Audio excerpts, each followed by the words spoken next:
Hey there guys, welcome back to AFC Game by Game. This is my review of Arsenal versus Burnley. The final score being 3-1. Has to be said, much needed win. Really need today's victory after the result against Spurs in midweek, which was really disappointing. And then the result last weekend against Southampton, the 3-2 defeat at St Mary's. So today was a game that we had to win, and we had to win it well, which I think we've done in the end. The scoreline does flatter us ever so slightly, it has to be said. Burnley had their chances. They did have some very good opportunities in this game, and they should have taken them. Had a few one-on-ones with Leno. He did very well in this game today, and it's a shame that Leno isn't keeping more clean sheets because his performances at times really are meriting them. But defensively, that's where we were let down in this game. And it's disappointing to see one goal to Burnley, and the goal that they did score was an absolute mess on our behalf. We absolutely gifted it to them, just didn't know how to clear our lines. But lining up with a back four of Maitland-Niles, Socrates, Monreal and Kolasinac wasn't the worst thing in the world. I looked at that back four and I thought, okay, it's not too bad. Maitland-Niles was much improved. Socrates was dominant as ever. Monreal looked very good in that left centre-back role. And then Kolasinac, who was my man of the match, I thought he was excellent today, played really well. But it was when Monreal went off halfway through that second half where the problems really did arise. We went back to a back three with Xhaka, Lichtsteiner coming on, and Socrates the only natural centre half in there. And the first thing I've got to say is we can't go into that game against Liverpool with a misshapen back three like that, because we will be torn to shreds by the likes of Mane, Firmino, Salah. We just can't go into the game with that back three. You've got a right back playing at right centre back. You've got a midfielder playing at left centre back. It brings out not the worst in Granit Xhaka. I still think he dictated play quite well from that role, but it's not his position, and he can't affect the game as well as he can do when he's playing in that central midfield role. Socrates is the only natural centre half there, putting a brilliant game today, as I say, but he can't be the only natural centre half we've got going into that game. Got to pray that Mustafi is fit. Of course, we missed Bellerin again today. So defensively, we are all over the place, and trying to subdue Liverpool in that game on the 29th is going to be a massive task. But, you know, after today's result, I'm feeling a little bit better about things going into that game. I don't think we'll win it, but a positive draw would be great if we could put in at least a positive performance and we don't get rolled over. That is going some way to progress. You've got to be realistic going into these games, but a draw would be a fantastic result away from home at Anfield. But if we can get a win, let's not look too much towards the future, but if we could get a win there, it'd be brilliant. Of course, before that, we've got the game against Brighton, which is completely evaded my mind, but that's going to be a tough game as well. So it's yeah, it will be a difficult one. Regarding the rest of the team lineup, we saw three holding midfielders start the game. Xhaka, as I already mentioned, who started in the midfield role alongside Mohamed El Nene and Guendouzi. El Nene I thought was all right today, tidy as ever. Doesn't really affect the game in the way that someone like Lucas Torreira does. I think physically he lost a lot of duels in this game, and you could tell that he wasn't quite up to scratch. But he was okay, not too many quibbles, but I don't think he's good enough to be starting for Arsenal. Guendouzi, 19 years of age, and he seems to be treated as somewhat of a seasoned veteran at Arsenal, and I think that's wrong. I don't think he should be starting as many games as he's currently playing. I like Guendouzi, I think he's got a lot to offer, but I don't think at 19 years old he's mature enough or dominant enough to play in one of the most important roles in the team. He works tirelessly, you can't question his work rate, but I just don't think he's at a level where he should be playing as many games as he currently is. I'd much rather have seen Aaron Ramsey play today, because we had no runners going beyond. Instead, we had three sort of holding midfielders playing in front of the back line. It just meant we had very little creativity going forwards, or should I say penetrating runs going forward. But I like Guendouzi. I just think that he's playing a few too many games at the minute, and it's a shame when we've got someone like Aaron Ramsey or even Joe Willock, who I think has the potential to be as important as someone like Guendouzi at the minute. But, you know, it's all subjective. That's just my take on that. Good to see Mesut Ozil coming back into the team today.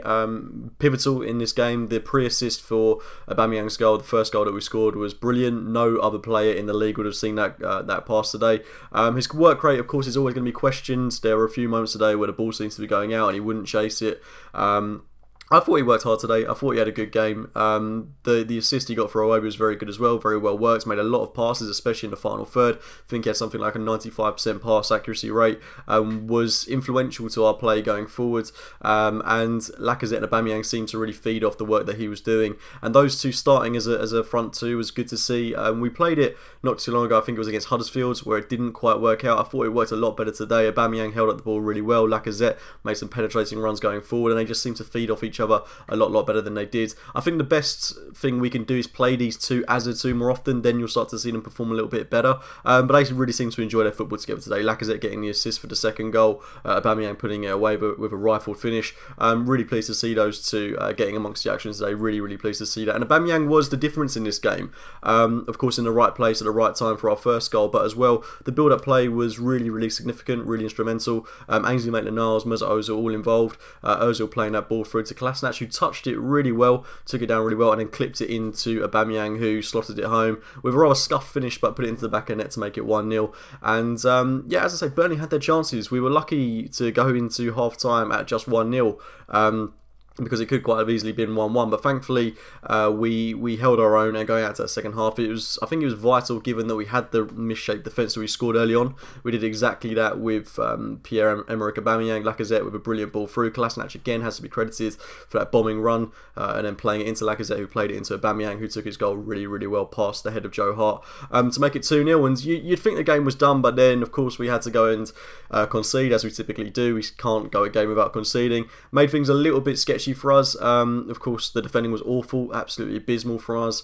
Burnley took their opportunity, fair play to them. But then we started to slowly creep back into the game. But I think for about 20-30 minutes after Burnley scored, we were kind of holding on, which is quite embarrassing at home to Burnley. But thankfully we got that final goal. Alex Iwobi coming on, who I think this is his role in the team this season. I know he's played a lot of games, he's starting a lot of games for us, but he just seems to really be a menace when he comes on with about 20-30 minutes to go, because he's got the legs, he works tirelessly, he chases down every loose ball. And he did exactly that when he came into the field of play today. So I was really pleased to see him come on, get his goal, which he took very well. Of course, it was pretty hard for him to miss, but still very composed, rifled it past Joe Hart. Final score being 3-1, and I'm really happy with that. Given how things are shaping up on the injury front, no Bellerin, no Mustafi, no Koscielny, no Danny Welbeck, no Rob Holding. We've got a ton of injuries. This is the most injuries we've had in some time.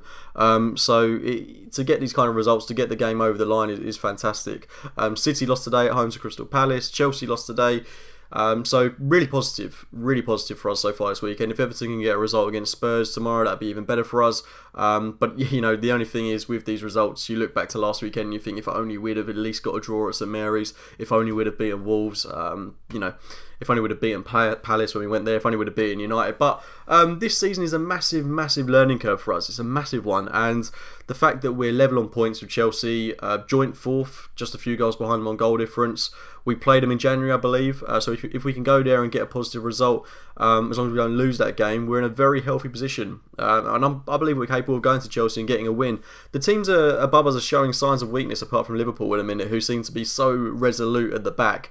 Scoring against them is going to be very difficult when we go to Anfield. But we've got to beat Brighton now, which is a massive game. Come away from Anfield with a positive result, hopefully. But today couldn't have gone any better. Well, it could have done, but the result-wise, it couldn't have gone any better following those two disappointing results. But pleased with how it's gone. Please do drop a like on the video if you have enjoyed it. Have a very Merry Christmas if you do celebrate it. Subscribe to the channel if you're new. And as always, I'll speak to you very soon, guys. See you later.